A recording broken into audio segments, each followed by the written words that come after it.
Hello, wonderful people.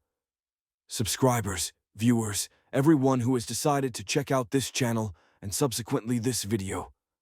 Welcome, and thank you for stopping by. Welcome to Our Expansive Universe. This introduction and welcome video is a bit late, but better late than never. Imagination isn't just for kids, it's one of the most powerful forces we possess. For years, I've been obsessed with sci-fi, fantasy, horror, and mysteries. These stories aren't just entertainment, they're gateways to infinite possibilities. Adults often forget how to dream, trapped in their daily routines. But what if I told you that your imagination is still there, waiting to be unleashed? That's why I created this channel, to share mind-bending stories that challenge reality, to build a community where we can explore the what-ifs together. Think of this as your permission slip to dream again, to question everything, to wonder about parallel universes, mythical creatures, and unexplained phenomena.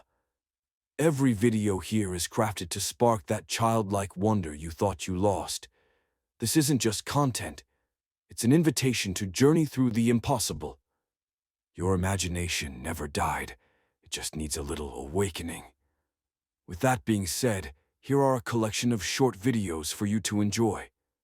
Please like, comment, and subscribe for more passion projects to come.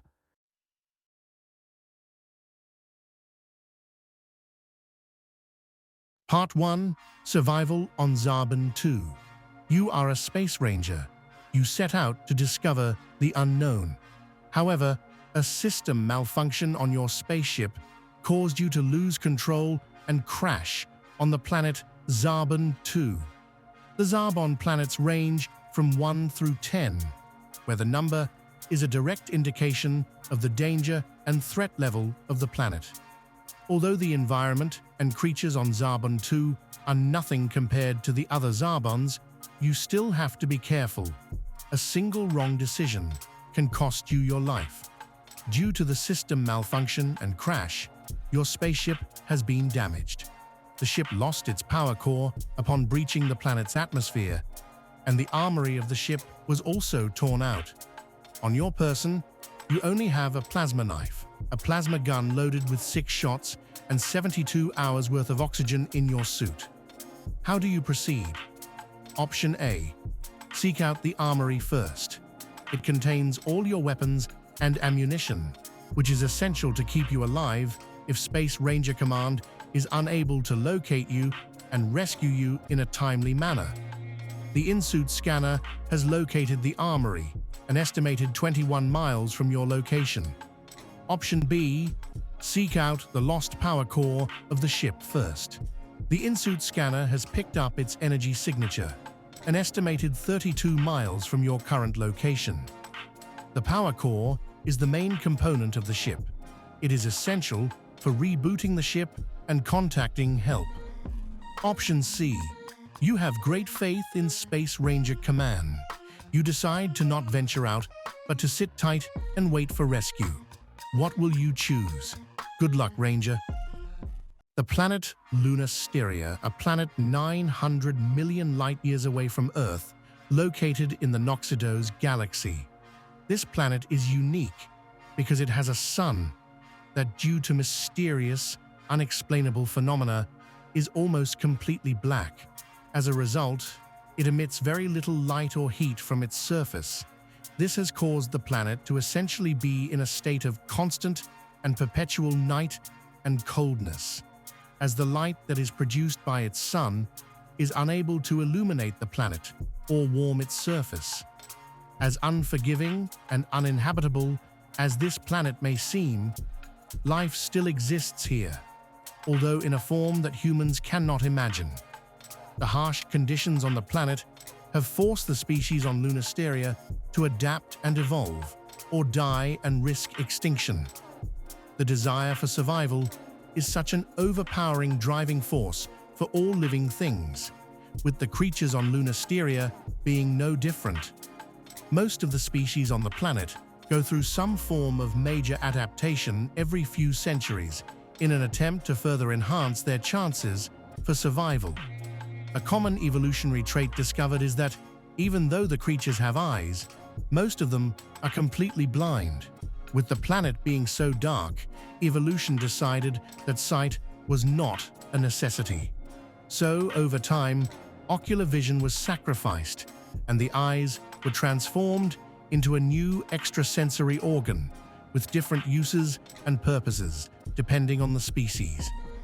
An example of this adaptation at work is a creature known as the Bastiorog, which, even though blind, uses its extrasensory organ located in its eyes to generate something akin to a psychic field. This it uses to hunt and maneuver its way around its environment in a manner that is so effective and efficient, it has become the apex predator of its ecosystem. Breaking science. Living creatures thrive in boiling water on a newly discovered water planet. These alien organisms survive in 300-degree temperatures that would instantly kill any Earth species. The planet Aquasitia is completely covered in water, with no land anywhere. What makes it even more extreme is its thick atmosphere of pure carbon dioxide. This creates a permanent greenhouse effect that keeps the ocean permanently boiling at over 212 degrees Fahrenheit. But life finds a way. The creatures here have evolved something incredible. They breathe carbon dioxide instead of oxygen. They've developed a special organ called the kesto that regulates their body temperature, letting them swim through water hot enough to cook in. Think about that. While we need special suits just to survive brief moments in boiling water, these aliens treat it like their normal swimming pool. Their bodies are perfectly adapted to conditions that would instantly kill any Earth creature. This discovery completely changes what we thought was possible for life. If organisms can evolve to thrive in literal boiling water, imagine what other extreme environments might harbor alien life that we once thought impossible. The Sea of Fire planet proves one thing: life is far more resilient and adaptable than we ever imagined. Shocking discovery. On Earth 2, humans evolved beyond our wildest dreams. Our brains mutated, creating two distinct species, the super-intelligent and those with psychic powers. Mind-reading, telekinesis, brainwashing. Abilities we only dreamed of became reality. But this isn't your typical superhero story. No caped crusaders saving the day. Instead, power twisted everything. Criminal organizations run entire cities with abilities far beyond what law enforcement can handle. Politicians don't just lie anymore. They literally reprogram minds to control the masses. Our evolutionary leap didn't make us better. It just amplified our worst traits: greed, corruption, the hunger for control. I've seen firsthand how telepathic gangs turn neighborhoods into puppet shows, how the super-intelligent manipulate global markets with a thought. The human brain evolved, but our darkness evolved with it. This isn't a story of heroes versus villains. It's a warning about power and how it poisons everything it touches. In Earth 2, we didn't create utopia. We just found new ways to destroy ourselves.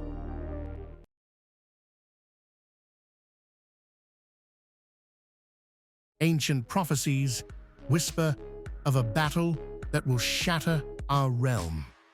The clash between Republicans and Democrats in the mystical kingdom of Aesthetica.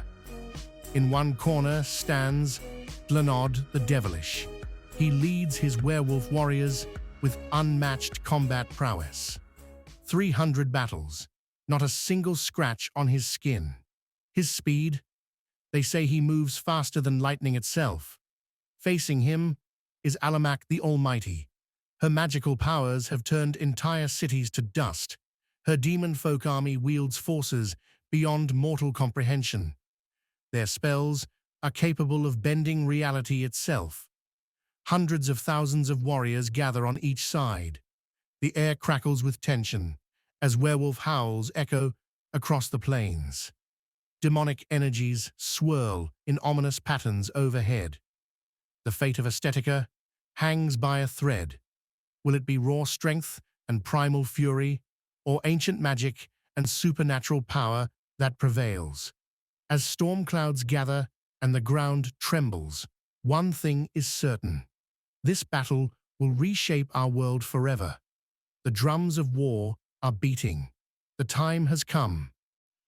Devastating magic turned this battlefield into an apocalyptic wasteland. 2 days of relentless combat between the werewolf Republicans and Demoncrats has forever changed the landscape of Aesthetica. The Earth itself bears witness to the carnage. Massive craters stretch for miles, created when Dlanod the Devilish clashed with Alamak the Almighty. Their final battle was so intense. Thousands of soldiers simply vaporized from the raw magical energy. The air still crackles with residual power. Scorched earth and shattered stone tell the tale of hundreds of thousands who fell. Not even the strongest protection spells could withstand the fury unleashed here. Now Dlanod sits on the throne. His battle scars are a testament to his victory. The once pristine realm of Aesthetica lies in ruins, waiting to see how its new ruler will rebuild from the ashes of this devastating magical war. The question remains, will Dlanod rule with the same ferocity that won him the crown? Beware the cursed forest. I thought it was just a legend, until I stumbled upon a clearing bathed in eerie blue light. Ancient stone pillars circled a glistening pool. As I approached, whispers filled the air. Suddenly, shadowy figures emerged from the trees. Their eyes glowed with an otherworldly hunger. I tried to run, but vines snaked around my ankles. The shadows drew closer, revealing sinister, fanged grins. Just as icy fingers brushed my skin, a brilliant flash exploded from the pool. When my vision cleared, I was alone again. At first, I felt relieved, thinking it was only my imagination. But then something felt different. Power thrummed beneath my skin. I looked at my reflection and gasped. My eyes now glowed with that same unearthly light. What had I become? Fairy tales lied to us. The creatures we thought were cute and playful are actually terrifying creatures. I learned this the hard way when I stumbled into a fairy ring deep in the woods. Tiny, glittering beings swarmed around me. Their razor-sharp teeth glinted. Their laughter sounded like breaking glass as they circled closer. I tried to run, but my feet were rooted to the ground. The very soil was against me, determined to keep me here. One landed on my arm. Its bite felt like fire. As darkness crept in, more and more creatures started emerging from the trees. Gnomes with twisted faces, a unicorn with a blood-stained horn. The last thing I remember is a leprechaun's gleeful cackle as he dragged me underground. Now I'm trapped in their world, a prisoner unable to cry for help, unable to even move a finger. But I feel everything they do to me.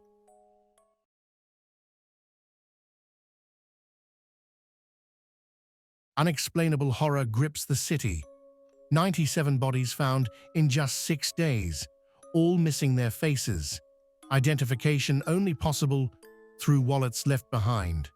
The streets are empty, shops closed, as fear paralyzes the population. Witnesses report seeing a faceless little girl moments before their demise. Phone calls cut short by screams of terror. Is it a supernatural entity or something even more sinister? Theories range from alien invasion to government experiments gone wrong. Local authorities are overwhelmed, unable to explain or stop the carnage. Families huddle together in their homes, wondering who will be next. The air is thick with dread as night falls, bringing with it the possibility of more gruesome discoveries come dawn. As the body count rises, One question haunts everyone's minds. When will it end? Breaking news. The faceless entity claims over 31,000 victims across multiple cities, leaving a trail of mangled corpses without faces. What started as a local horror has turned global. In just 12 days, the death toll skyrocketed to 3,175 victims within New York City alone. Each body found mutilated in the exact same way. Faces completely removed, not cut, not torn, just gone. Our police force is crumbling. From 30,000 officers, only a few thousand remain on duty. The rest? They've walked away. Terrified of what they've witnessed? The most chilling part? This isn't isolated anymore. Reports are flooding in from cities worldwide. Identical cases, identical mutilations. The entity is either moving impossibly fast or it's multiplying. Even churches aren't safe. Hundreds sought sanctuary in holy places, thinking they'd be protected. They were wrong, dead wrong. The mourning crowds found them, faceless, like all the others. The desperate prayers of the faithful were answered only with silence. And then, screams. Scientists are baffled, religious leaders are speechless, and that little faceless girl, she's growing stronger by the hour. There's no place left to hide, no refuge from what's coming. The truth is, we might be witnessing the beginning of something far worse than any of us could have imagined. The beginning of the end. Shapeless horrors lurk in the shadows, feeding on you. These ancient malevolent entities have no solid form, making them impossible to fight. They attach to unsuspecting victims, slowly draining their essence and their very life force. You won't even know you're a target until it's too late. Fatigue, depression, and a sense of emptiness are telltale signs. Once you're nothing but a hollow shell, the entity moves on to its next prey. This cycle has repeated for millennia, with countless victims falling to these unseen predators. They thrive in darkness, in the corners of your room, under your bed. Some theorize they're interdimensional parasites. Others believe they're manifestations of pure evil. Whatever they are, they're hungry, patient, and always watching. Sleep tight, and maybe leave a light on. Missing children haunt the streets in the small town of Black Willow. But the terrifying truth lies in a single teddy bear with the name Mr. Fluffles on its tag. In this cursed town of 5,000 souls, 50 children have vanished without a trace, over 5 haunting years. Ages 4 to 9, gone like whispers in the night. Missing posters flutter in the wind, a grim reminder of shattered families and broken hearts. But here's the chilling part. After each disappearance, only one thing remains, a seemingly innocent teddy bear. Mr. Fluffles, they call it. Burning it doesn't work. Throwing it away is useless. It always returns, appearing on doorsteps, in empty beds, watching, waiting for its next child. The real horror? No one knows where the children go. But Mr. Fluffles always knows who's next.